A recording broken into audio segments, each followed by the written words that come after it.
no me contestan, yo pienso que no me están escuchando.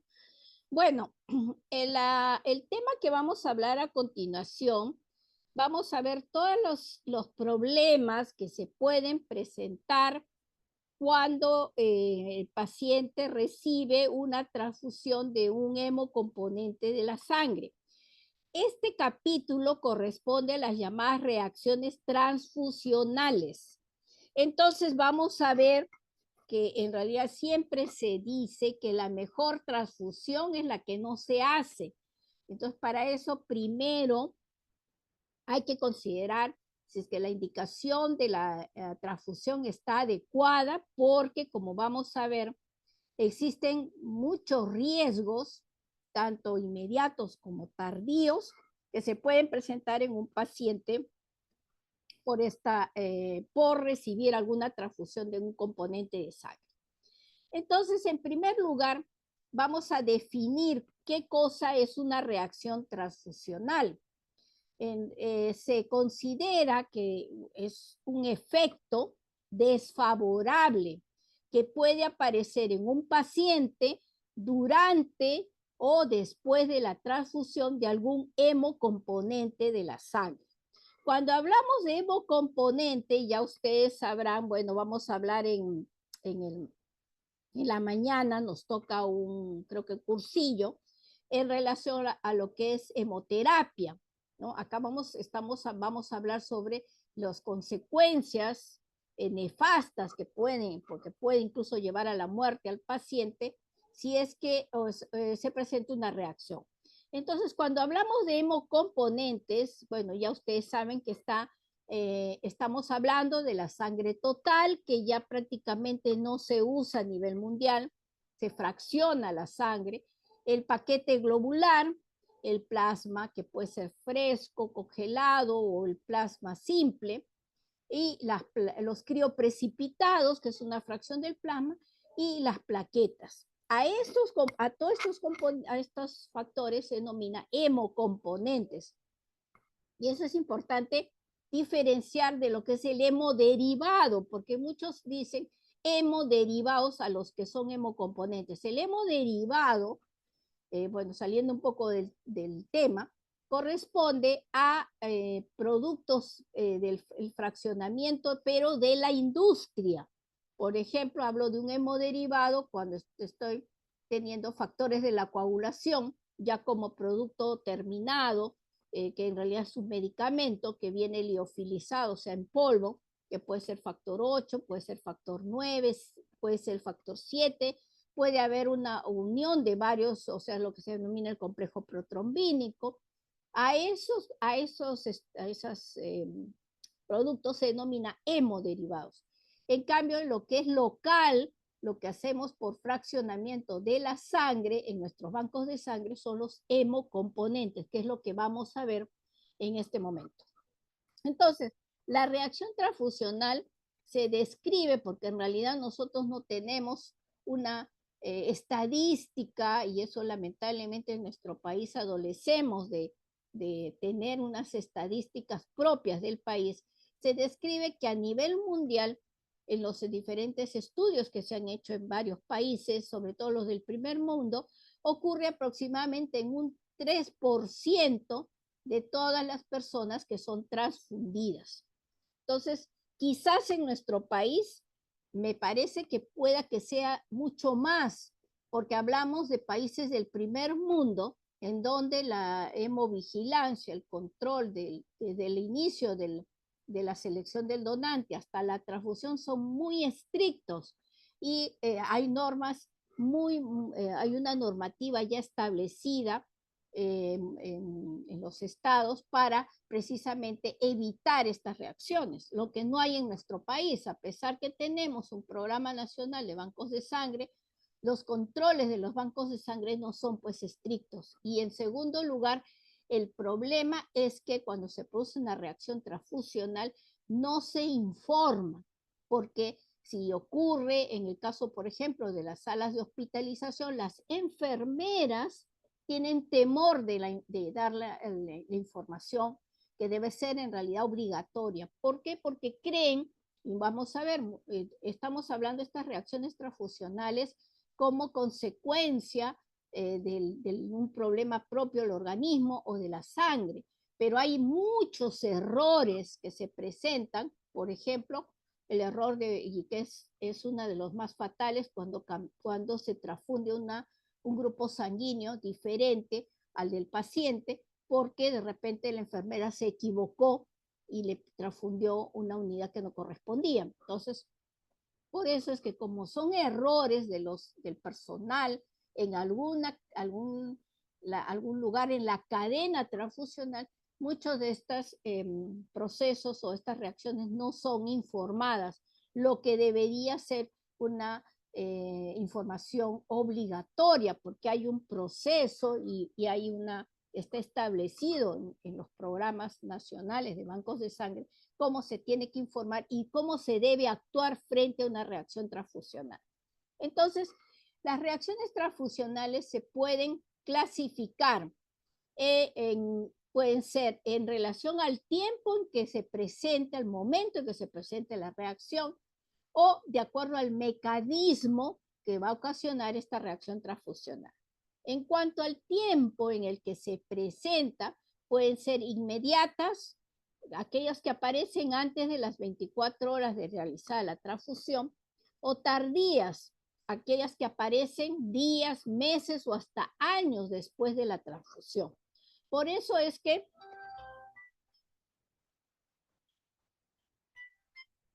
como parte de la hemovigilancia, nosotros tenemos la obligación de controlar a ese paciente que ha sido transfundido. Rosa, estoy en... ese paciente que ha sido transfundido en la parte de la hemovigilancia por lo menos un año después de la transfusión, precisamente por estas reacciones que pueden ser tardías que vamos a ver a qué considerar. Y la otra forma, como les comentaba, es según el mecanismo de producción de la reacción, que puede ser inmunológica, es decir, que haya un anticuerpo que esté produciendo esta reacción, se llaman inmunológicas por eso, y las otras son no inmunológicas que vamos a ver que pueden ser mecánicas, pueden ser por sustratos, vamos a ver qué mecanismos pueden causar reacciones no inmunológicas. Pero en general, lo importante es estas reacciones inmunológicas, vamos a ver que a su vez, para un poquito agravar la situación, dentro de estas reacciones inmunológicas que intervienen los anticuerpos, pueden ser inmediatas o pueden ser tardías.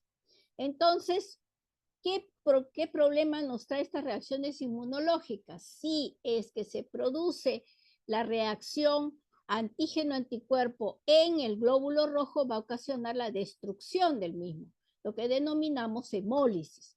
Y esta es una de las complicaciones más severas que le tememos, que pueden ser inmediatas por la presencia de un anticuerpo, puede ser IgG, IgM o complemento, o tardías también por estos mismos anticuerpos, pero que va a ser por respuesta inmunológica en el transcurso del tiempo.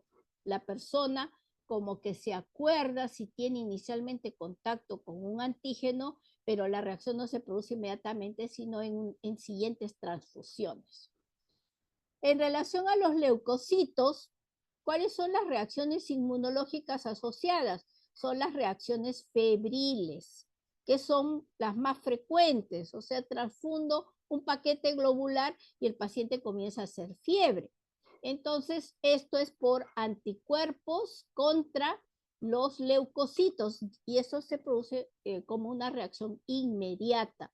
Y generalmente este anticuerpo proviene del donante de sangre, que probablemente, generalmente más se ven las mujeres que donan o que tienen varios hijos, como cada hijo tiene un perfil antigénico a veces diferente a la madre comienza a producir anticuerpos y las va a tener circulando hasta que de repente al donar sangre va a salir esos anticuerpos y que al final van a hacer que reaccionen contra el paciente. O pueda que precisamente estos leucocitos al activarse causen infiltrados pulmonares. Si vamos a ver algo, hay un evento que se describe que es el TRALI, que es muy frecuente, que se va a aparecer en las primeras 24 horas de una transfusión y que hace un distrés respiratorio. Y precisamente puede ser inmediata o puede ser tardía la reacción y es igual por anticuerpos antileucocitarios.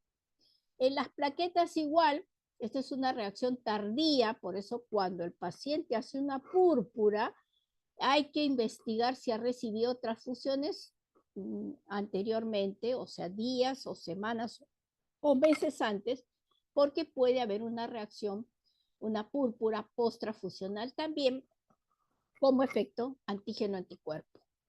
Y a través de las proteínas plasmáticas, es decir, los pacientes que reciben plasma o crioprecipitados, y esta reacción también es muy común, puede hacer una reacción alérgica que va desde una simple urticaria hasta un shock anafiláctico, y esta es una reacción inmediata. Este problema también es relativamente frecuente, ¿no? Y cuando el paciente, por eso, si comienza a recibir plasma y el paciente describe pues que comienza a ver prurito y vamos a comenzar a ver una reacción como una urticaria, es mejor parar la transfusión, porque si podemos, se puede potenciar el efecto y llevarlo a un shock anafiláctico. Y otra de las reacciones inmunológicas que se describe en la literatura, pero que yo tantos años que he trabajado, incluso 10 años a cargo de un banco de sangre, es la reacción injerto contra huésped, porque en realidad se describe que la sangre es un tejido y esta es una reacción tardía que se va a ver como si el paciente hubiera sido trasplantado y comienza a presentar lesiones tipo penfigomatosas a nivel de la piel y pueden ser incluso generalizadas. Se describe, pero yo nunca he visto una reacción de este tipo asociada a una transfusión de sangre. Entonces, recuerden, estas son reacciones inmunológicas por diferentes hemocomponentes y producido por una reacción antígeno-anticuerpo. Entonces, en cambio, las reacciones no inmunológicas se producen, o sea, acá no interviene ningún anticuerpo ni antígeno asociado, sino es producido por un efecto, diríamos, fuera de lo que es propiamente la transfusión, ¿no? Por ejemplo, la sepsis.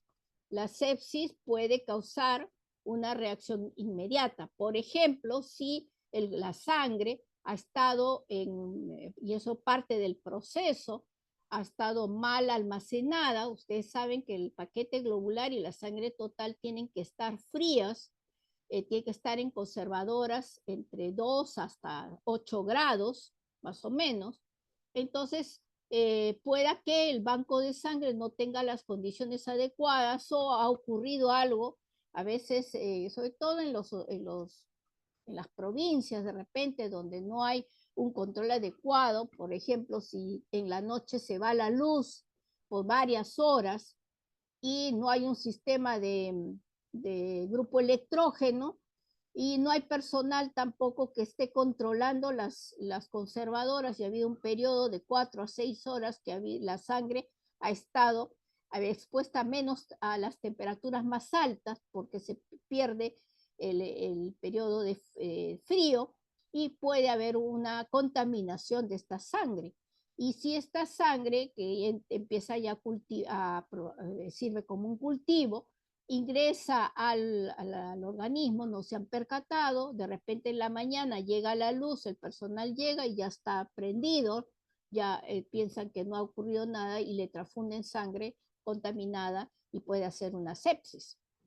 También se va a ver más frecuentemente a las plaquetas, porque las plaquetas, generalmente las unidades que permanecen, sea a temperaturas frías o congelados, como el plasma, el frío precipitado, no la replicación bacteriana es mínima, no se suele dar. Por eso es que las unidades, si hay un buen estado de conservación, no tiene por qué ocurrir esto. En cambio, las plaquetas, como vamos a ver, se mantienen a temperaturas del medio ambiente, tienen que estar entre 20 a 24 grados centígrados, entonces es más fácil que se contaminen y por tanto, si se transfunden, pueden causar procesos infecciosos. La embolia gaseosa también es una reacción no inmune inmediata y eso es por una mala técnica del personal. De repente hay que, siempre ustedes saben, ahí se usa un equipo de transfusión, no es que se use cualquier equipo de venoclisis, es un equipo de transfusión con filtros. Entonces sí, también se requiere que la sangre pase completamente toda el tubo y que nos garantice que no hay ningún gas y que puede ingresar al organismo. Perdón un ratito, me están haciendo una llamada urgente. Aló. Sí, dígame.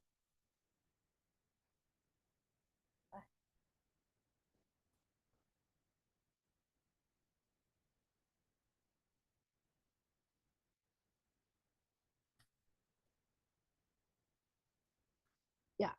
En cuanto, por ejemplo, reacciones no inmunológicas tardías, estamos hablando ya de las transmisiones de enfermedades. Como ustedes saben, la sangre no es 100% segura. A pesar que hacemos 7 pruebas obligatorias para detección de hepatitis B, C, HIV, HTLV, sífilis, no son seguras porque tenemos los periodos de ventana. Estos periodos de ventana pueden ser tan largos, por ejemplo, en el caso de la hepatitis C, hago la prueba en la persona y sale negativa, pero es porque detecté anticuerpos y de repente la persona recién se ha contagiado y tiene los antígenos, que a veces muchos de las pruebas de laboratorio no detectan el antígeno, sino el anticuerpo, sobre todo en la hepatitis C. Por eso es que la patología más frecuente asociada a transmisión por componentes de la sangre a nivel mundial ya no es el VIH como fue en los años 80, 90, cuando surge el VIH, sino actualmente es la hepatitis C. Y esto se va a ver tardíamente, se va a ver porque el periodo de ventana para que se produzca la enfermedad, por eso es que es importante hacer los controles futuros en el paciente que ha sido transfundido, para poder saber si es que ha habido ese contagio. Y algo también común es la sobrecarga de líquido, sobre todo en pacientes en edades extremas, en el caso de los niños o los ancianos o los cardiópatas, no puedo administrar grandes cantidades de componentes porque puedo sobrecargarlo. Entonces hay que tener mucho cuidado, hay que hacerle el balance hídrico a estos pacientes porque ellos se va a dar como una insuficiencia cardíaca, vamos a encontrar estertores pulmonares, edemas, y esto es debido a que hemos transfundido demasiados componentes. Y la sobrecarga de hierro en el caso de los pacientes que son politransfundidos. Recordar que por cada centímetro cúbico de paquete globular que transfundamos, estamos infundiendo 1 miligramo de hierro. Entonces, imagínense los pacientes que tienen, sobre todo las patologías hematológicas, los síndromes mielodisplásicos, las anemias aplásicas, principalmente, pacientes que están usando constantemente componentes, la cantidad de hierro que ingresa. Entonces, a la larga, eso es ya una sobrecarga de hierro, es una hemocromatosis y lamentablemente a veces el paciente no muere por la citopenia, por ejemplo el caso de la anemia plástica o la mielodisplasia, sino como consecuencia de la infiltración del hierro en el hígado, en el corazón, causando insuficiencia hepática, insuficiencia cardíaca, ¿no? Entonces también hay que, en aquellos pacientes que nosotros sabemos que van a utilizar sangre constantemente, hay que usar quelantes de hierro para, o sea, medicamentos, la deferoxamina, el deferaxirox, que es vía oral, para eliminar ese hierro por vía urinaria y evitar que puedan introducirse y quedarse en los tejidos, porque el hierro cuando ingresa en el tejido lo que va a ocasionar es fibrosis de la zona y a la larga pues destrucción progresivamente del órgano, ¿no? Entonces estas son reacciones no inmunológicas. Y si vamos a ver a la clasificación de inmediatas y tardías, estas nos interesan porque estas sobre todo se van a producir en el momento a veces de la transfusión y ustedes sobre todo que van a hacerlo el internado, van a darse cuenta que a veces en la tarde se van a quedar solos con los pacientes y con las enfermeras y no hay a veces médicos. Entonces, se le indica una transfusión a un paciente y comienza a hacer una reacción. Entonces, ¿qué vamos a hacer? Entonces, es importante, por eso es que hay momentos en donde también hay que tener los mecanismos y sobre todo hay que tener los protocolos para actuar en este tipo de reacciones porque nos pueden causar muchos problemas. Pero hay que saber detectarlas. Y algo importante, hay que creerle al paciente. Si el paciente empieza a recibir la transfusión y dice que tiene algún dolor en la zona donde está empezando la transfusión o comienza a tener sensación de angustia, de agitación, y esto va a ir progresivo, detengan la transfusión. Es preferible pecar de exceso que de defecto. Si fue algo de que el paciente se sintió angustiado o muy tenso, bueno, evaluaremos primero si es que, sobre todo los grupos sanguíneos, si corresponde el grupo sanguíneo, si se le ha hecho la compatibilidad de sangre al paciente para poder, porque esa es la reacción inmediata más difícil y que nos puede causar la muerte al paciente. Y se llaman las reacciones hemolíticas. Estas son debidas principalmente a incompatibilidad del grupo sanguíneo ABO, que es el más grave. Hablamos de que es poco frecuente porque eso es lo que se controla más en los bancos de sangre, que los grupos sanguíneos hay que verificar siempre del paciente y del donante, hay que hacer la prueba de compatibilidad obligatoria, pero a veces las enfermeras pueden equivocarse. Si es un paciente del grupo A o del grupo B, si recibe sangre O, no le va a pasar nada, pero si es a la inversa, voy a matar al paciente. El grupo O no puede recibir, tiene que recibir sangre del grupo O. No puede recibir sangre del grupo A ni del grupo B. Entonces, estas reacciones hemolíticas son las que más le tememos y entonces son las que se presentan desde el inicio de la transfusión. Y por más, y se va a producir la sintomatología más grave, y lo vamos a ver, qué es lo que se va a presentar, si si transfundimos la mayor cantidad de sangre. Por eso es que es importante poder detectarla tempranamente para evitar, paramos la transfusión y evitar las complicaciones que vamos a ver después. Y las más comunes son las reacciones febriles que ya hemos visto, o sea, se puede presentar principalmente a las proteínas del plasma, las reacciones alérgicas también a las mismas proteínas, perdón, las reacciones febriles se van a ver por leucocitos de la sangre, las reacciones alérgicas por las componentes del plasma principalmente, la sobrecarga circulatoria por mucho volumen que le estoy pasando, por eso es que no voy a veces los colegas le indican 6 unidades de plasma fresco congelado a un anciano, una persona de 70 kilos, por ejemplo. Entonces es demasiado volumen. Entonces progresivamente hay que usar una unidad cada 12 horas e ir evaluando al paciente.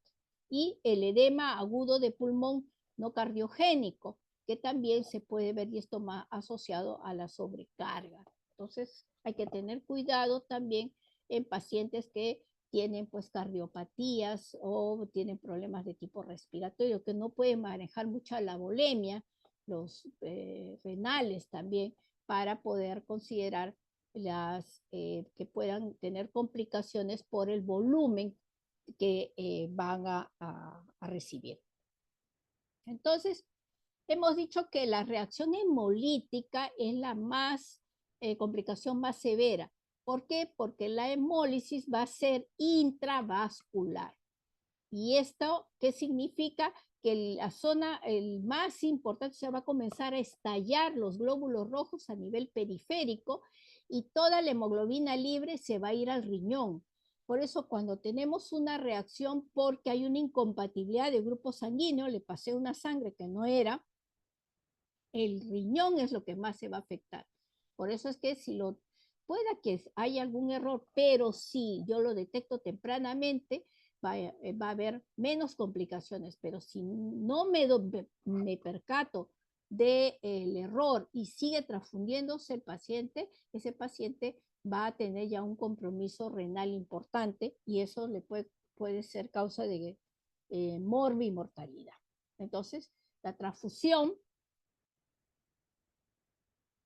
que va a ocasionar, o sea, se administran componentes celulares con glóbulos rojos con antígenos de grupos sanguíneos incompatibles. Es decir, que ha habido un error en alguna de la cadena de la transfusión, o sea, pueda que el error va desde el banco de sangre, que no ha detectado, no ha determinado un grupo sanguíneo adecuado, o también que ha habido error en ese grupo sanguíneo, que no le han hecho la compatibilidad, por ejemplo, es en la noche y el técnico o tecnólogo lo hace por flojera, o que en la sala de hospitalización hay un error. Por eso es que siempre es importante, ustedes van a ver el paquete globular, sobre todo, que es el más delicado, tiene incluso lo que llamamos viñeta de compatibilidad, donde está el nombre del paciente, la historia clínica, el grupo sanguíneo del paciente, las unidades, los lotes de cada unidad que se le ha hecho la prueba de compatibilidad. Entonces, la enfermera tiene que, o el mismo personal, el que esté, incluso el médico, el interno, quien sea, tienen que verificar si esa unidad con el nombre del paciente corresponde al paciente. Entonces, hay maneras también de identificar al paciente, ¿no? Se usan también viñetas que se colocan en la muñeca. En otros países, pues todo eso tiene hasta códigos de barra. Acá lo que se hace es, ya se está comprando unas como etiquetas donde se coloca el nombre del paciente. Entonces, la enfermera tiene que verificar si corresponde o no al paciente, porque a veces el paciente no está despierto, está inconsciente, por ejemplo, y no sabe dar sus datos. O si decimos cama 20 y de repente al paciente en la tarde lo cambiaron de cama, entonces es mejor identificarlo con su nombre, con su historia clínica y tener varios datos que lo identifiquen. Porque es importante, lo más difícil en este caso la hemólisis intravascular es por la incompatibilidad de grupos sanguíneos. Y entonces el receptor inmunocompetente produce anticuerpos que van a atacar a ese glóbulo rojo que es diferente al nuestro y produce una reacción hemolítica post-transfusional. Ustedes van a ver, y como se ve en el cuadrito, cuando yo le tomo, y eso es parte del protocolo, tengo que tomarle una muestra para determinar la hemoglobina y el hematocrito y voy a encontrar, o sea, se va a ver en lugar de verlo amarillo, que es el plasma, se va a ver así de color rosado o rojo como parte de la hemólisis. Entonces, siempre es importante hacer la verificación. Entonces, la hemólisis aguda intravascular se va a presentar aún con volúmenes pequeños. Miren, entre 5 a 10 mililitros de glóbulos rojos incompatibles transfundidos van a producir reacciones severas. Y mientras mayor sea el volumen, mayor el riesgo. Entonces, esto Si hay una incompatibilidad, ya lo va a sentir el paciente apenas ingresa la sangre a través de la aguja. En la zona donde está entrando, en la vena, el mismo paciente va a decir que le quema, que le arde, que le duele. Entonces hay que detener la transfusión y hacer el chequeo correspondiente.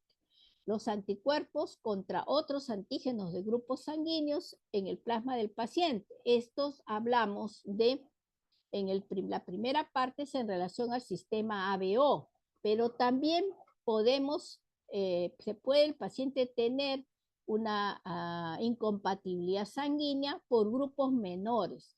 Entonces, ¿qué cosa es esto? Nosotros tenemos 24 sistemas de grupos sanguíneos. El sistema ABO y el sistema RH son los más inmunogénicos, por eso es que todos conocemos nuestro grupo ABO y nuestro RH. Entonces yo digo, ya, yo soy O positivo, ese es el grupo, como es más inmunogénico, lo detectamos, pero los otros 22 sistemas, lamentablemente, no lo hacemos porque involucra, son unas tarjetas que tenemos que hacernos, son como 3 tarjetas y condiciona pues que de por sí realizar una transfusión de sangre es costosa. Y si añado hacer esas 3 tarjetas, voy a todos los pacientes y a los donantes, va a haber un exceso de gasto. Entonces, en nuestro país no se hace. Pero si ustedes se van a países del primer mundo, por ejemplo, Estados Unidos, en la bolsa de sangre figura, y ahí viene la diferencia. Nosotros podemos ser O positivo, todos, pero en los siguientes grupos no somos iguales. Entonces, si yo recibo sangre de un paciente, de una persona que es un O positivo, pero tiene otro grupo sanguíneo que no tengo, por ejemplo, un KEL, un DAFI, un KIT, yo voy a formar anticuerpos, que a la larga si en una segunda transfusión entra ese antígeno al organismo, va a causar hemólisis. Entonces, eso se llama anemia hemolítica a grupos menores y que tendremos que identificar. No todos los bancos de sangre de Lima, menos los de provincias, hacen esa detección.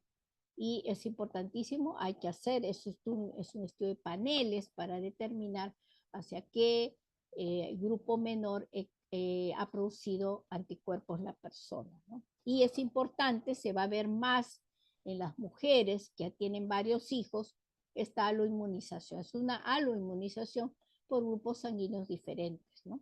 Y esto se va a ver más en general. Es importante por eso conocer los grupos menores de todas las personas, ¿no? Pero yo espero que en algún momento se pueda hacer como protocolo, pero va a involucrar también un costo adicional. Entonces, en la hemólisis aguda intravascular, el paciente va a presentar pues síntomas y signos en los primeros minutos de comenzar la transfusión, como ya hemos dicho, incluso cuando se administra menos de 10 mililitros. Y el gran problema es que ahí, si el paciente está consciente, puedo detener la transfusión por la sintomatología. Pero si el paciente está inconsciente o está anestesiado en un acto quirúrgico y le están transfundiendo sangre, entonces él no va a poder expresarlo. Entonces se puede observar hipotensión y ese es el gran problema porque si el anestesiólogo no se percata, entonces el paciente va a comenzar a hacer como una coagulación intravascular diseminada y va a comenzar a hacer también hemoglobinuria. O sea, cuando ya la orina comienza a cambiar de color, es que la hemólisis ya es masiva y ya comienza a haber el daño renal posterior, ¿no? Entonces, siempre es importante la alerta en los primeros minutos para detener la transfusión y poder hacer los estudios y evitar estos problemas.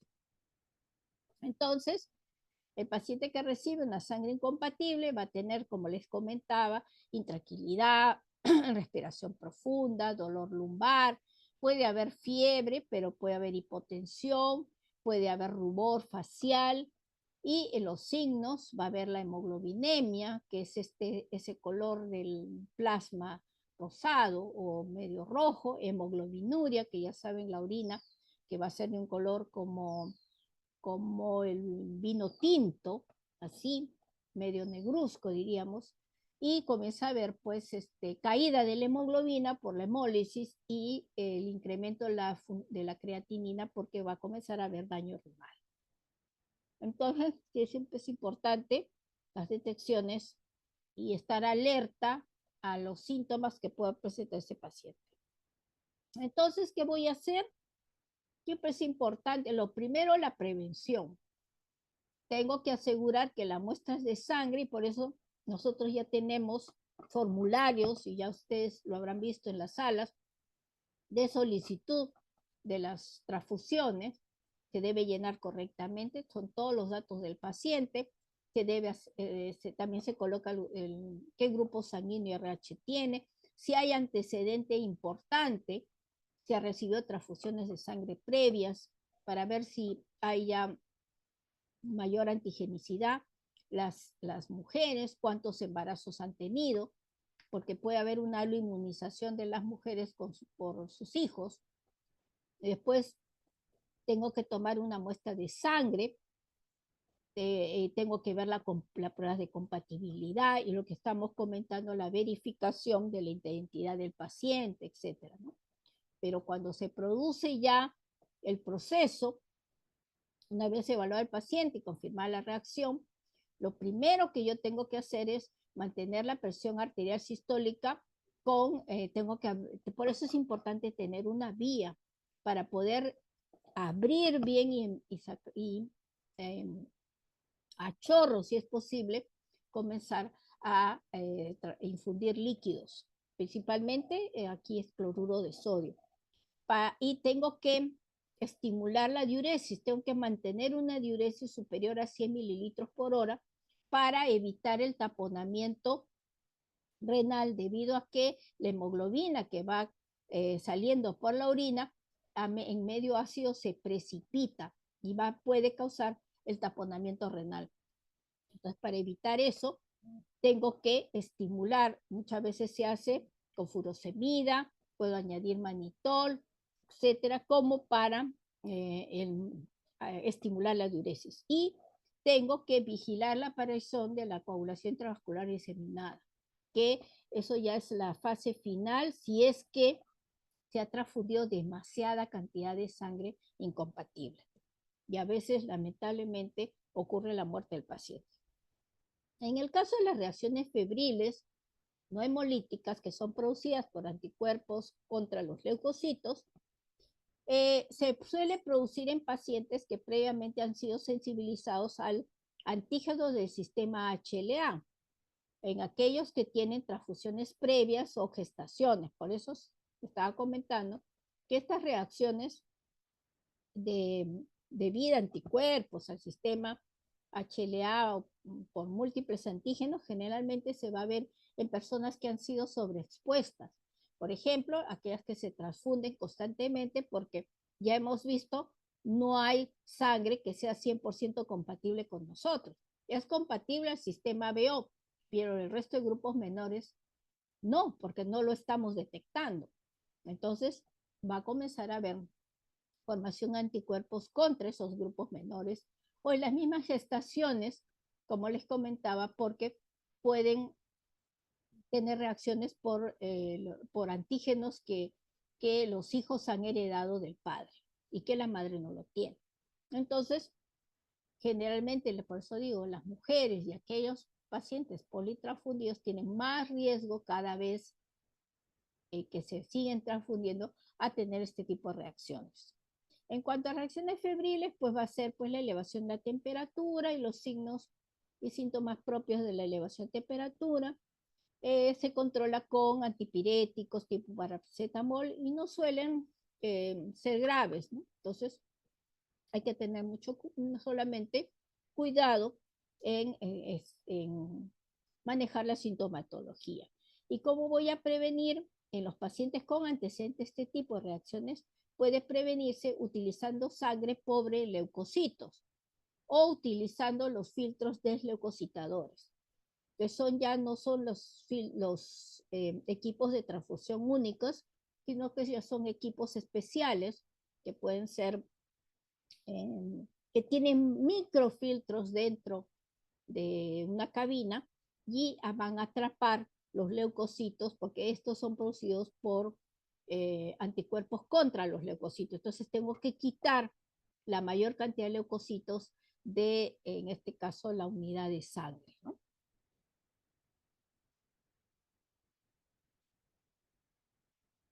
Entonces, el siguiente complicación que es relativamente común y que se va a ver entre 1 a 2% de las transfusiones, y como aquí decimos, es la segunda causa de reacción transfusional frecuencia, son las reacciones alérgicas, que como ven, puede ser una simple urticaria o puede llegar pues a una reacción anafiláctica, producida por anticuerpos del receptor que reaccionan contra proteínas del plasma del donante. O sea, esto se ve más en la transfusión de plasma y también se puede ver en plaquetas que tienen siempre poca cantidad de plasma.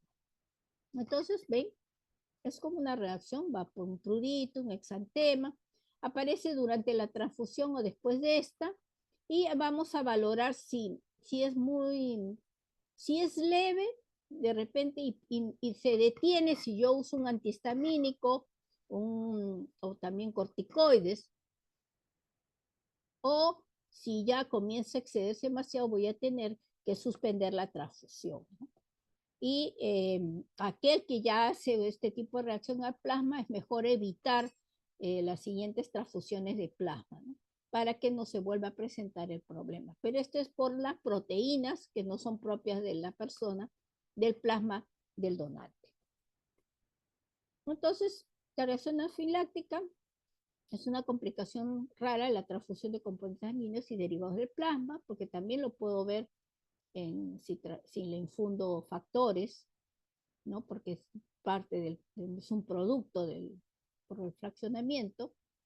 Esta anafilaxia va a observarse más también si la infusión es muy rápida y cuando se utiliza plasma fresco congelado y en grandes cantidades, por ejemplo, en el recambio plasmático, las plasmaféresis. Por eso es que ya la recomendación, incluso los recambios plasmáticos, en algunos casos, por ejemplo, que usamos la miastenia gravis, en el Guillain-Barré también utilizamos los recambios plasmáticos, que son en equipos diferentes, son especiales, donde voy a quitar el plasma del paciente que tiene los anticuerpos y le añado plasma de un donante o de varios donantes, entonces puede verse estas reacciones. Entonces, actualmente los recambios plasmáticos ya no se hacen infundiéndole plasma de donantes, sino se ha hecho el cambio por albúmina comercial ya, precisamente para evitar estas complicaciones. Y vamos a ver, pues, ¿qué es una reacción anafiláctica? Pues, ¿no? Va desde urticaria o puede haber incluso todo el proceso incluso de un shock anafiláctico, ¿no? Entonces, hay que estar observando al paciente. En las reacciones anafilácticas también se considera que hay una deficiencia de la inmunoglobulina A en un paciente y, y el suero tiene anticuerpos específicos anti-inmunoglobulina A, o sea, como la persona es deficiente de inmunoglobulina A, ha formado anticuerpos contra la inmunoglobulina A. Y estos son los causales de la reacción. Entonces, como ya dijimos, puede presentarse en los primeros minutos de la transfusión y puede ir pues una urticaria hasta tener broncoespasmo, edema de palpebral, un angor, porque puede haber incluso laringio. Progresivamente, pues es importante detectarlo tempranamente para evitar que vaya a presentarse más gravemente. Y vamos a ver que en deficiencias de inmunoglobulina A solo se debe transfundir productos que no contengan inmunoglobulina A. Bueno, eso se describe en la literatura, pero en nuestro caso es difícil porque no podemos hacer la detección de esto, no se hace con rutina. Y las reacciones muy graves, como el shock anafiláctico, pues como cualquier shock alérgico, hay que tratarlo con, si el cuadro es agudo, por ejemplo el angor laríngeo, podría usar adrenalina, usar hidrocortisona y antihistamínicos para poder ya tratar la histamina que se ha liberado ya en forma ya crónica, diríamos, ¿no? El corticoide para la fase aguda y para el sostenimiento usó el antihistamínico. Y puede ser fatal si no es tratada de forma rápida y agresiva. La injuria pulmonar asociada a la transfusión, esta es una patología que se ha visto muchísimo, se ha reportado mucho en los últimos años y ha sido causal incluso de cambios en la selección de los donantes. Esta es causada por el plasma del donante que contiene anticuerpos contra los leucocitos del paciente. O sea, son anticuerpos antileucocitarios. Estos anticuerpos van a entrar a través del plasma al paciente y van a atacar sus leucocitos y forman trombos leucocitarios que van a atacar directamente el pulmón. Aparece entre la primera 4 horas de inicio de la transfusión. Hay un distrés respiratorio rápido y vamos a ver una opacidad difusa en la radiografía de tórax. Y no hay terapia específica porque en realidad como esta es una reacción antígeno-anticuerpo, tampoco podemos predecir qué tipo de paciente va a tener este problema, pero es el donante el problema, el donante que tiene estos anticuerpos contra los leucocitos. Es el famoso TRALI y este es un serio problema porque tiene una alta mortalidad y el paciente cuando se presenta el problema tendremos que llevarlo a una unidad de cuidados intensivos porque hay que monitorizar al paciente muy cercanamente. Entonces el TRALI es una complicación que es fulminante, es indistinguible, en realidad es un distrés respiratorio también agudo. Tendremos que valorar las diferentes causas que entran como diagnóstico diferencial, pero si se presenta en las primeras horas de iniciar una transfusión, la primera causa es debida a esa transfusión. Y como comentábamos, es una falla respiratoria aguda, severa, hay un edema pulmonar bilateral, hay hipoxia severa, o sea, todo el cuadro de un distrés respiratorio agudo, hipotensión, cianosis, que aparece en las primeras horas desde que se transfunde principalmente plasma. ¿Y cómo se debe al donante? Esto ha condicionado los cambios, sobre todo en Europa, cuando se comenzaron a detectar estos cuadros, porque esto es importante en nuestro país. El TRALI recién se viene identificando hace pocos años. No, si se presentaba un distrés respiratorio, aquí en el país decían que era una neumopatía aguda, hasta que ya se comenzaron a ver los reportes en relación a qué se debía pues a la reacción transfusional. La mortalidad de este síndrome en los países desarrollados es baja, debido precisamente a que ya han tomado medidas para disminuir. Y esto es la selección adecuada del donante. Se describe que el 9% de los fallecimientos asociados a transfusiones han sido atribuidos al TRALI y constituyen la tercera causa de muerte. Y la frecuencia es desconocida realmente. En nuestro país también los reportes no se dan. Desde 1951 hasta 1985 ha habido 40 reportes de casos en la literatura de habla inglesa. O sea, el TRALI se detectó mucho en Europa. Desde 1985 a la fecha se han reportado 130 casos. Un estudio encontró que 46 de 2.430 transfusiones de plaquetas se asocian a estas reacciones respiratorias en un periodo de 2 años en un hospital general. O sea, hay varios reportes y sería interesante también conocer qué es lo que ocurre en nuestro país. Y como hemos visto, el TRALI se debe a la presencia de los anticuerpos antileucocitarios del donante que produce todo el proceso de reacción con los leucocitos del paciente. Y el tratamiento hemos visto el manejo por UCI y el manejo pues de todo un distrés respiratorio. Y no debemos ya reiniciar la transfusión de algún hemocomponente hasta que pase, ojalá, si es que porque la mortalidad es muy alta, pero si sale el paciente es preferible que no reciba ninguna transfusión de ningún componente porque todo el efecto inmunológico se ha visto alterado.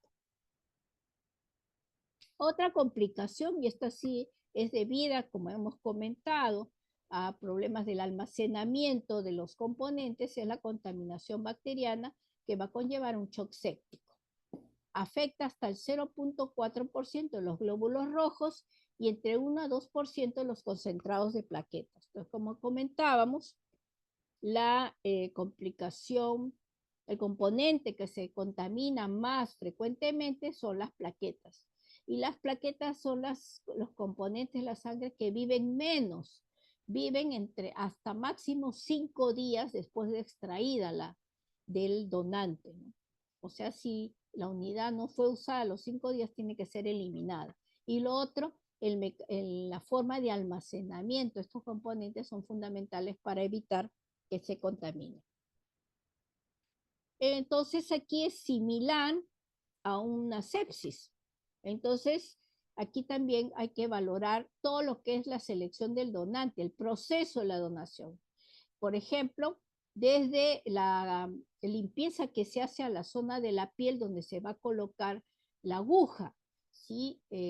O si la persona tiene alguna lesión en la piel y el evaluador no se ha percatado, entonces puede de la zona de la piel jalar los microorganismos y causar que entren a la sangre que se está colectando. O sea, es una mala manipulación y obtención del componente, un mal procesamiento, un proceso de almacenamiento inadecuado, etcétera, que puede causar muchos factores que pueden causar la contaminación del producto. Y eso es por error, y eso hay que evitar, y por eso son los constantes controles de calidad que se deben hacer a los bancos de sangre. Es una complicación rara, digo, es una complicación grave, pero rara, y como hemos dicho, puede ser por diferentes procesos en el procesamiento de la sangre en el banco de sangre. Y también lo comenté, es más fácil en que se contaminen las plaquetas precisamente por el medio ambiente que permite que los microorganismos se multipliquen, que las plaquetas se deben conservar entre 20 a 24 horas. En cambio, los concentrados de hematíes y mucho menos en el plasma y el crío que están congelados a menos 20 o menos 80 grados, ahí definitivamente no hay replicación bacteriana y más difícil que se contamine. O sea, el producto que se contamina más son las plaquetas. Y es la clínica, como hemos visto, de un shock séptico. Incluso, aquí es importante, si el paciente hace fiebre en las primeras horas, 24 horas de la transfusión, hay que pensar que es por la transfusión del paquete globular o de cualquier otro componente de la sangre, y hay que tomar los cultivos necesarios para aislar el componente, y también hay que dar soporte como un cuadro séptico, iniciar antibiótico terapia y medidas de soporte hasta esperar los cultivos para valorar si cambiamos de antibióticos o no. Entonces es el manejo de un shock séptico. En cuanto a la hemólisis no inmunológica, esto se debe también, y vamos a ver parte del procesamiento de la sangre en los bancos de sangre. Por ejemplo, almacenamiento inadecuado. Si la sangre baja a menos 3 grados centígrados, se produce hemólisis por congelación. O sea, la sangre debe mantenerse entre 2 a 8 grados. Si es menos de 2 grados o más de 8 o más de 10 grados, ya el proceso puede hemolizar la unidad y va a pasar, si está hemolizada, pueda que ingrese al organismo y cause hemoglobinuria, pero no porque está hemolizándose la sangre del paciente, sino que es la misma bolsa que está mal, ha sido mal producida y almacenada. El sobrecalentamiento, y eso es un serio problema. A ver, ustedes saben que la sangre, no sé si en algún momento toquen un paquete globular, es frío y debe pasar frío. Debe estar a no más de 10 grados centígrados. Entonces, a veces las enfermeras, pues, ay, no, pobrecito, está fría la unidad. Entonces, antes lo metían los servidores, metían la unidad de sangre. Ahora los meten en las microondas. Ya a veces lo hacen que estalle el componente, ¿no? O lo sobrecalientan y al sobrecalentarlo, la sangre entra hemolizada. Después no se puede colocar o introducir ningún componente, nada, a la unidad de sangre, ni a ningún otro de los componentes. Esa unidad está totalmente, está en un circuito cerrado y por tanto no debo meter ningún medicamento, ninguna solución, ni hipotónica ni hipertónica, porque puedo, bueno, contaminar el componente porque rompo la cadena cerrada y también puedo causar hemólisis. Y a veces las transfusiones se usan agujas muy finas o la sangre está muy espesa, entonces lo que hacen las enfermeras para que pase la unidad, lo presionan la sangre arriba, como incluso a veces ponían manómetros, esas fajas para medir la presión, para presionar la bolsa y que pueda salir la sangre, y eso causa destrucción de los glóbulos rojos y hemólisis. Entonces, todas esas problemas que ya son propiamente por errores y tremendos errores que comete el personal pueden llevar a complicaciones al paciente. La sobrecarga de volumen, que vimos que es otra complicación, va a llevar a pues, a insuficiencia cardíaca, edema pulmonar, y puede ocurrir cuando se transfunden demasiados fluidos, se transfunde muy rápido la unidad y la función renal está afectada. Entonces tenemos que tener mucho cuidado. También les comentaba esto en los pacientes pues, que tienen riesgo. Y por eso el sobrecarga del volumen es más común en pacientes que tienen anemia crónica severa, enfermedad cardiovascular. Hay que tener cuidado en el tipo de paciente que manejamos y es mejor transfundir varios días, pero poco a poco las unidades, si es que amerita la transfusión, ¿no? En casos agudos, bueno, es diferente si el paciente llega con shock hipovolémico por un accidente, donde ha habido una pérdida del 40% o más de la volemia, que el paciente ya está chocado, a veces sí hay que ponerle en 2 vías las unidades de sangre, es diferente. Pero si tenemos un paciente, hay que monitorizarlo y las funciones vitales para evitar la sobrecarga. Y bueno, este es todos los países se da esta problemática, por eso es importante que veamos bien el tipo de paciente que vamos a transfundir y los monitoreos que tienen que hacerse. O sea, no es que yo le voy transfundo una unidad de sangre y abandono al paciente. Hay una hoja también de monitoreo que tenemos que seguir para poder evaluar al paciente durante la transfusión del componente. Y las complicaciones tardías, estamos hablando, acá tenemos reacciones hemolíticas transfusionales retardadas, aquellos que se presentan en 5 a 10 días de la transfusión, después ya de varios días que ha recibido el paciente la sangre, puede haber anemia, ictericia, fiebre y algunas veces hemoglobinuria. Estas son las reacciones tardías, severas. Puede haber choque e insuficiencia renal, pero son raras. Esto ya no es agudo el cuadro, ya se es retardado y eso también hay que investigar. Aquí hay que hacer el CUS directo. que generalmente es positivo. ¿Qué significa? Que se ha convertido, o sea, como la unidad de sangre, el factor antigénico es diferente al del paciente, el paciente ha hecho anticuerpos contra algún componente de la sangre y hace una anemia hemolítica autoinmune. Es decir, tengo un paciente que se le transfundió por una anemia, por ejemplo, y a la larga hace una anemia hemolítica autoinmune con ictericia, pero la bilirrubina un poco indirecta, la deshidrogenasa láctica elevada, y acá lo que tengo que hacer es el CUS directo.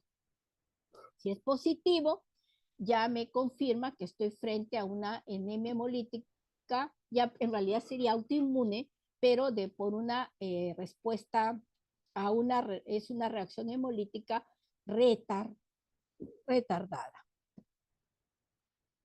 Entonces aquí tengo que hacer pues es importante en todas estas, previo, para evitar esto, hay que hacer un buen estudio de la compatibilidad del paciente y hay que investigar estos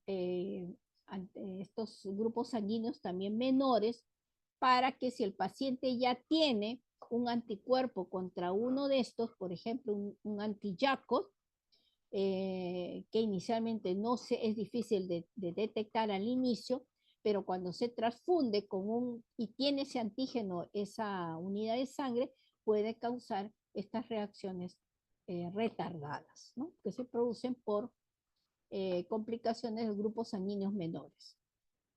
Otra complicación tardía, tenemos la púrpura post-transfusional, y esto también es por la producción de anticuerpos dirigidos a las plaquetas. Igualito, es un PTI, se va a observar más en mujeres, las mujeres que son sensibilizadas a antígenos de las plaquetas del donante, y aquí, bueno, hay que hacer un estudio minucioso de la antigenicidad plaquetaria, que no, lamentablemente no lo hacemos en el Perú, pero sí, por clínica lo vamos a evaluar si el paciente recibió una transfusión de glóbulos rojos o de plaquetas, y que en el transcurso de las semanas o meses hace un PTI. Entonces, esto es debido y se maneja como un PTI. Esto es debido por que ha formado anticuerpos contra esas plaquetas, ¿no? Porque son extrañas. Entonces, la trombocitopenia se va a presentar 5 a 10 días después de la transfusión, va a ser aguda, puede ser severa, puede haber un recuento plaquetario ya menor de 100.000, y lo manejaremos como una púrpura, ¿no? Entonces administraremos corticoides. Si hay una trombocitopenia severa, podremos, a veces damos inmunoglobulina con pulsos de metilprednisolona o de dexametasona. Algunas veces se puede usar recambio plasmático, dependerá de la severidad y de la respuesta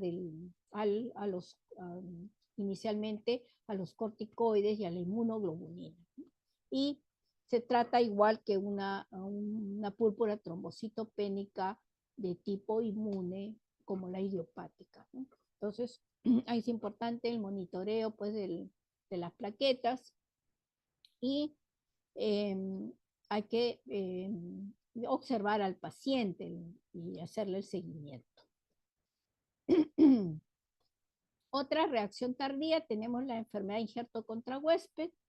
Es una complicación rara y es fatal. Ocurre en pacientes inmunodeficientes.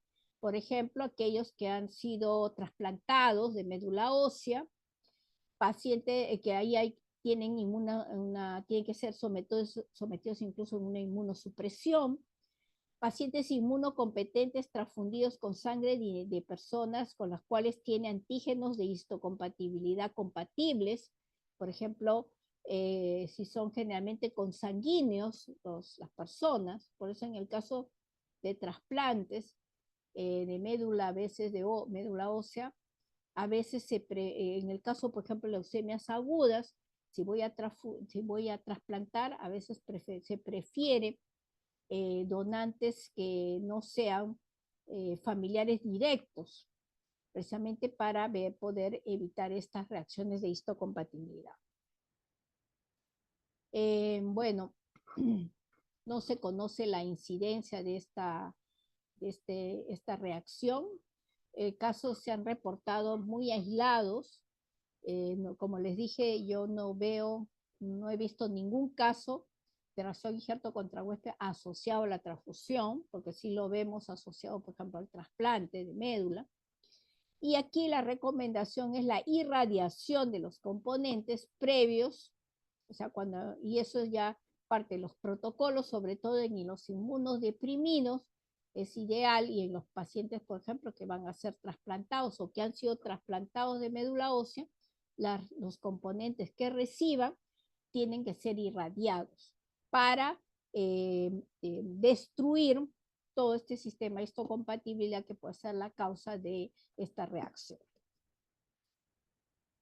Bueno, es una reacción inmunológica mediada por linfocitos T inmunocompetentes del donador, que pues va a reaccionar, va a atacar, diríamos, al receptor que es inmunodeficiente, y el receptor es incapaz de reconocer este linfocito T y destruirlo, entonces por eso es que se produce la reacción. Los síntomas aparecen 10 a 12 días después de la transfusión, hacen fiebre, diarrea, puede hacer un compromiso hepático con hepatitis, pancitopenia, puede haber un rash cutáneo, y puede ser este rash cutáneo incluso diseminado y generalizado. Como ven acá, es como si fuera la reacción de histocompatibilidad que vemos en los pacientes de trasplante de médula ósea. Va a haber una erupción cutánea que parece un líquen, y ustedes ven ahí, pues va a haber se va a ver progresivamente a nivel de la piel y la boca, por ejemplo, incluso con estas lesiones que pueden el paciente incluso infectarse y ser causa de condicionar problemas pues infecciosos y generalizados. Aparte, va incluso a afectar todo el intestino, por eso va a haber incluso una colitis, va a haber compromiso hepático y una disfunción hepática, ¿no? Entonces este cuadro es severo, pero no lo hemos visto, realmente no es frecuente. Es fatal. La terapia es solamente pues, es terapia específica, la sintomatología, y para la prevención pues es la irradiación de los componentes para destruir esos linfocitos que van a ser transfundidos. La sobrecarga de hierro, ya comenté que por cada mililitro de sangre que se transfunda, el paciente recibe 1 miligramo de hierro. No hay mecanismo fisiológico para eliminar el exceso de hierro, por lo que este hierro se va a acumular en el cuerpo, en los órganos, y causar la hemosiderosis. Y la consecuencia va a ser pues el compromiso del órgano afectado, ¿no? Entonces aquí vamos a usar la leferoxamina, que ya no hay en el mercado peruano, vía endovenosa lo utilizábamos. Ahora hay el de Feraxirox, que es por tabletas, vía oral. Y bueno, ¿cómo se la sobrecarga? Hago los controles de la ferritina, y tengo que mantener la ferritina a menos de 2000 microgramos por litro. Por eso hay que hacer controles periódicos del tratamiento, y hay que empezar el quelante lo más tempranamente posible, ¿no? Y tenemos acá también las complicaciones tardías, ya para creo, terminar, las infecciones transmitidas por transfusión. Y este es el serio problema, porque cada vez están surgiendo más infecciones que se pueden transmitir a través de la sangre. Por eso es que siempre decimos es mejor la transfusión que no se realiza. Entonces tenemos que, y esto fue en los años 80 y tantos a 90, se observó pues la pandemia del VIH, y ahí se afectó a una población grande porque no se sabía, sobre todo aquellos pacientes hematológicos, Incluso los mismos hemoderivados que no se hacían los procesos de inactivación viral, murieron el 90% de hemofílicos del mundo, se contagiaron por VIH y hepatitis C, precisamente porque se transmite a través de la sangre. Aparte del VIH, el HTLV1 y 2, hepatitis B, C, la sífilis, la enfermedad de Chagas, que causa una miocardiopatía, y que es común en las zonas de la sierra, del Perú, de Bolivia, que en algunos países no, ya se está haciendo la prueba porque hay mucha migración, la malaria, el plasmodium, el citomegalovirus y otras infecciones. Por ejemplo, nosotros no detectamos, no hacemos estudio a todos los donantes de citomegalovirus, por ejemplo, y la mayoría somos citomegalovirus positivos, entonces hay que valorar también, sobre todo si transfundimos en inmunodeprimidos, porque podemos causar la enfermedad. Aparte de otras infecciones como el parvovirus, el B19 que tiene selectividad para atacar la médula ósea y causar anemia plástica, virus de Epstein-Barr, el toxoplasma, mononucleosis infecciosa, la brucela, la enfermedad de Lyme, que es la enfermedad de las garrapatas, que no es muy común en nuestro país, y muchas más otras patologías. El COVID también no sabemos cuánto había el efecto. Se perdieron muchos donantes de plasma de la industria precisamente porque se contagiaron con COVID y fueron retirados. Entonces, cada vez la enfermedad de Nilo y bueno, los priones también, acuérdense de las enfermedades de las vacas locas en Inglaterra, por ejemplo, causó serios problemas y que ha ocasionado pues cambios tratar en Europa de ser muy estrictos, tanto en la selección de las personas que van a donar como en las que van a recibir la transfusión, precisamente porque cada vez se está viendo que hay muchos microorganismos que pueden transmitirse a través de la sangre. Bacterias, ya vimos en el caso de la contaminación de la sangre, los parásitos más vistos del Plasmodium, el Chagas, la babesiosis, bueno, la enfermedad de Lyme, la leishmania, el Toxoplasma gondii y otros que, y aquí ven, seguimos la lista, los virus de la hepatitis con sus variantes, el parvovirus, el VIH, el citomegalovirus, el Epstein-Barr, el HTLV, que está asociado a leucemias, linfomas, a células T y a la paraparesia espástica tropical, y los priones, pues que no sabemos, bueno, en nuestro país no hemos tenido ningún caso, pero que tenemos que valorar con el transcurso de los años, ¿no? Entonces,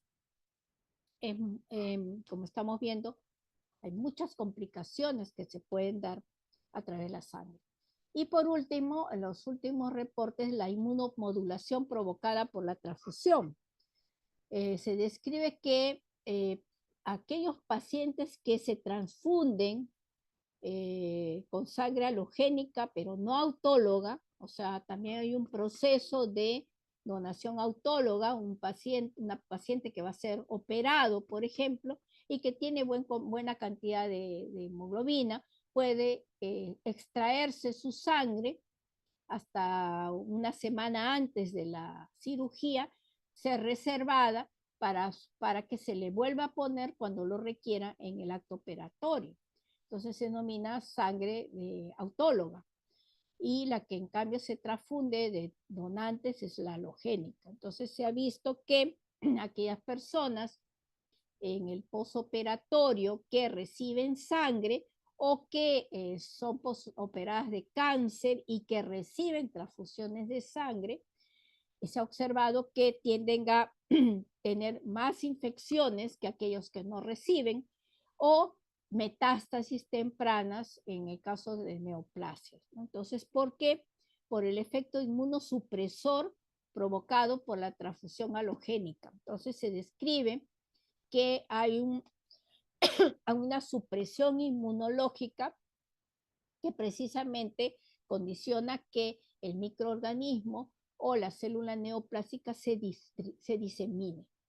Entonces, estos son los últimos estudios de los cambios inmunológicos. Hay un incremento de las células supresoras CD8, hay una respuesta de los linfocitos marcada, una reactividad de los mononucleares, hay un incremento de los macrófagos inmunocitos y un incremento de las células T-killer, y hay una alteración del CD4 con el CD6, que ocasiona precisamente, se está hablando de que hay una alteración inmunológica seria, severa, en aquel paciente que recibe una transfusión. Y por tanto también estos son los últimos, se considera de que es preferible que los pacientes no se transfundan en esos momentos de estrés, diríamos, que indica o que está dado por la cirugía, ¿no? Este es un resumen de todas las reacciones que se van a ver como parte de las transfusiones, las hemolíticas retardadas que hemos visto, que se presentan 5 a 10 días post-transfusión, la púrpura post-transfusional, 5 a 10 días post-transfusión, la enfermedad de injerto contra huésped, que se presenta 10 a 12 días post-transfusión, la sobrecarga de hierro, que como hemos visto, pues ya es un cuadro ya crónico, más que todo. Y tenemos entonces, bueno, las complicaciones tardías, que estas ya se van a ver en el transcurso de los meses.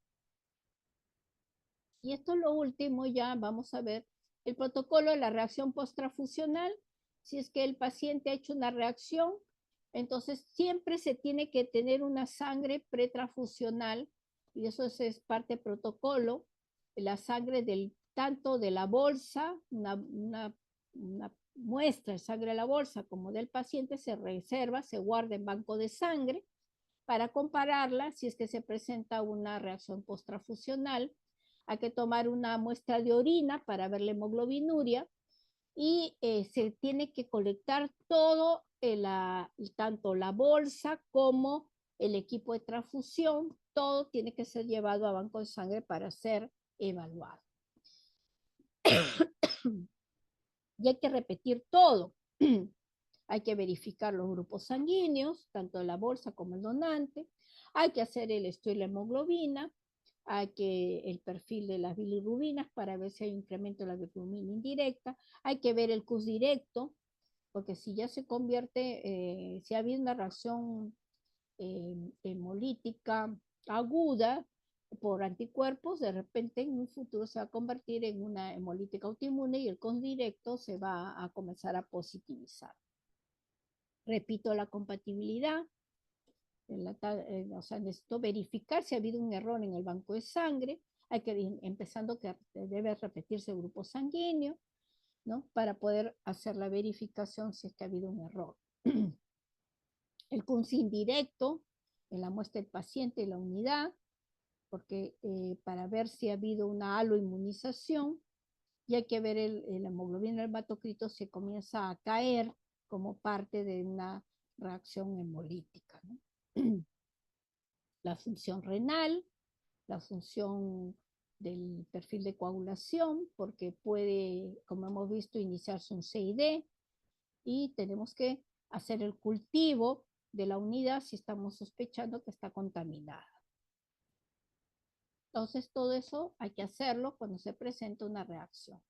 Y este es un estudio, uno de los más grandes que se ha hecho, está publicado en el New England Journal de febrero de 1999, en donde establece los riesgos estimados en la que se puede producir. Este es un estudio que en Estados Unidos se hizo en global, considerando todos los hemocentros, para evaluar el riesgo estimado de una reacción transfusional en relación a unidades de sangre infundidas. La reacción hemolítica tardía, 1 en 1000, el daño pulmonar, 1 en 5000, la contaminación bacteriana, 1 en 12.000 unidades, hepatitis B, C, 1 en 30.000 unidades, HIV, 1 en 250.000, shock anafiláctico en 1 en 500.000, la hemolítica 1 en 1 en 250.000 unidades. Estamos hablando de Estados Unidos, un país donde prácticamente el 90% de las unidades colectadas son por donación voluntaria. Veamos cómo será el riesgo estimado en nuestro país, que no más del 2% de las personas donan voluntariamente. Entonces, este riesgo, sobre todo de las infecciones, ha de ser mayor, ¿no? Lamentablemente. Y acá tenemos de las diferentes, se evaluaron también las reacciones hemolíticas agudas, cuántos fallecieron, muerte, uno en 633.000 bolsas transfundidas, por incompatibilidad B1 en 33.000, o sea, a pesar de que son países donde la hemovigilancia es mucho mejor, se presenta siempre las reacciones eh, transfusionales. Igual, acá vemos por cada uno, es un estudio bastante completo de las complicaciones que se pueden ver a lo largo de tantos años y evaluando los problemas que se van a ver en las reacciones por las transfusiones de los componentes. Bueno, hasta aquí hemos terminado. No sé si hay alguna pregunta.